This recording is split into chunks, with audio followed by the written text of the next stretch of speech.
Ah, welcome to another rules, studies, and information. Tonight we're going to be going, excuse me, going over half orcs. Half orcs are always human, or excuse me, half human and half orc in makeup.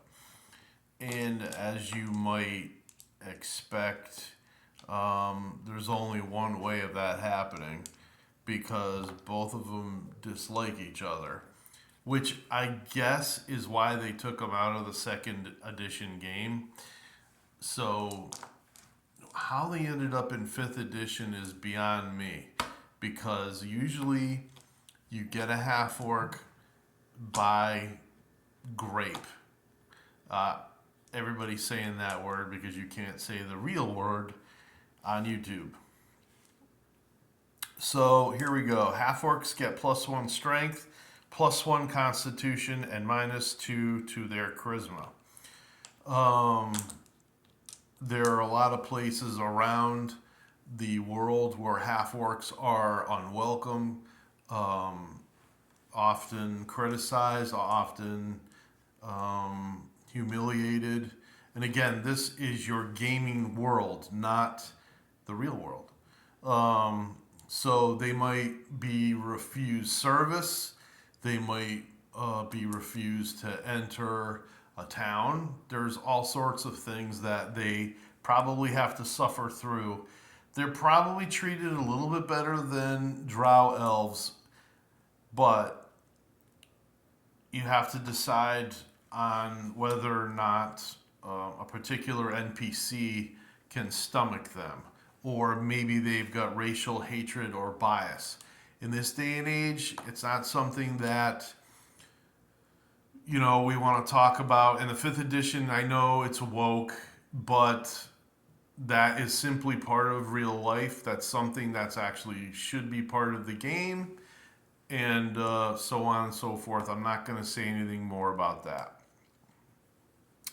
So, yes, a -2 to their constitution, excuse me, charisma.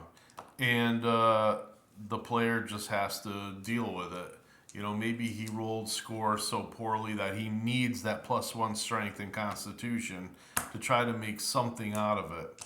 A lot of players do that. They'll roll kind of poorly. I'll just make a half orc fighter. There you go. Players with what they see help scores will tend to make half orc fighters. That just kind of explains what I talked about. They're pissed off maybe at some of their rolls, or they feel that they need to make a power character, that sort of thing. You've seen it all before, I'm sure. For a long time, there weren't any half orcs in the second edition of Advanced Dungeons and Dragons.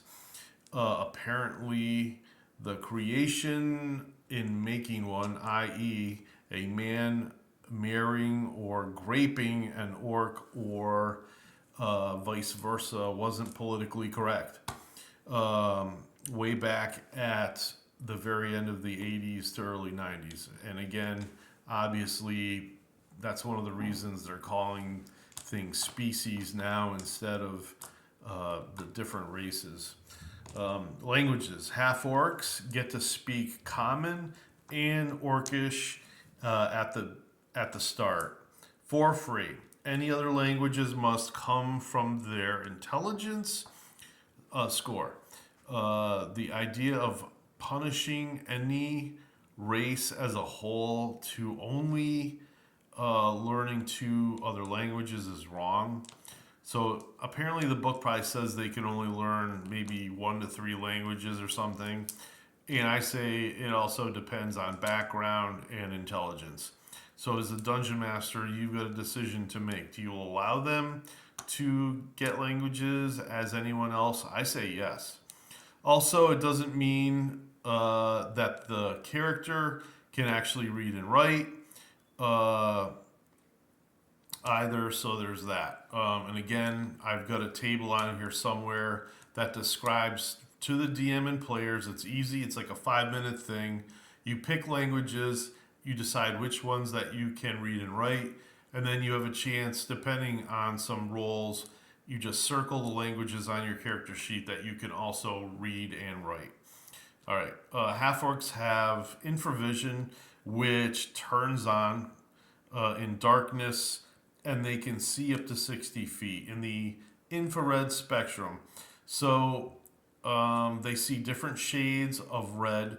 If it's cold and dark, they would see a dark, dark red, whereas warmth, heat, and light reflected on some of these things, even the most faint of light, would lighten the red. However, they're not able to see writing on the wall. They're not able to see fine details. That's only gotten when they light up a torch. You can't read in the dark, unless the wall is like physically sculpted, that sort of thing. Let's see. So if it's paint, chalk, forget it. Let's see. The lower the charisma score some of the half orcs get, the more orky the character looks. With the less human colored skin and maybe some more blockier skull, or maybe some tusks that are really protruding from either the lower or upper part of the mouth. Not only this, but underbite with larger tusk-like teeth are more prominent. Okay, I kind of cut myself off there. Like the other non-human races of the game, half-orcs can purchase lever persistence, a trait.